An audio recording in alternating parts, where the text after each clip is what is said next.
Hinz. Takže otázka bola, že aká je moja obľúbená knižka.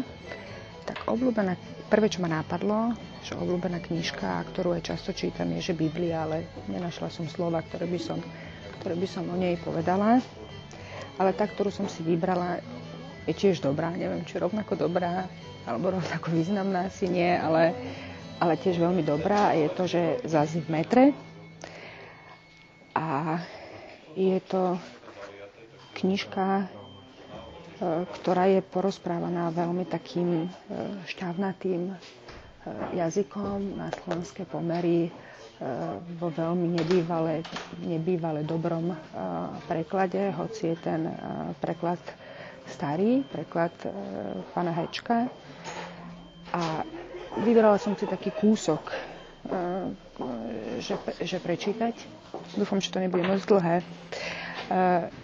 Zazí je taká pravá puberťáčka a vyhlási pred dospelými, že by chcela byť učiteľkou a dospelí sa jej pýtajú, že prečo by chcela byť učiteľkou a ona im odpovedá, aby som mohla trápiť faganov.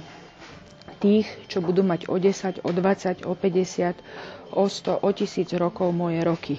Tých pošťanov, ktorí všetko obsikávajú. A to už hej, dodal Gabriel. A budem s nimi zaobchádzať ako so psami. Prinútim ich lízať parkety v škole. Musia zožrať špongiu na utieranie tabule. Zapichnem im polmetrové kružidlo do zadku, budem ich kopať čižmou do ryti. Lebo ja budem nosiť čižmy v zime. Takéto vysoké. Preto je tá knižka pekná.